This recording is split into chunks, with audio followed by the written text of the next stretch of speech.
Subtract 3.82 from 11.3 using long subtraction. Line up the decimal points in the same column. Add placeholder zeros so both numbers have the same number of decimal places. We work from right to left and finish one column before moving to the next. In the hundredths column, 0 is less than 2, so we need to borrow. Borrow 1 from the tenths column. 3 becomes 2. The 0 in the hundredths column becomes 10.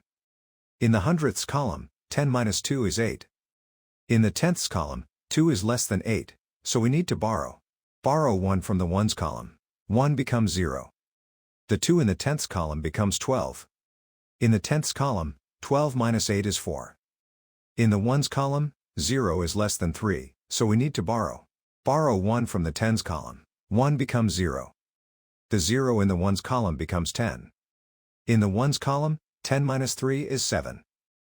Bring down 0 in the tens column. Bring the decimal point straight down into the answer. The final result is 7.48.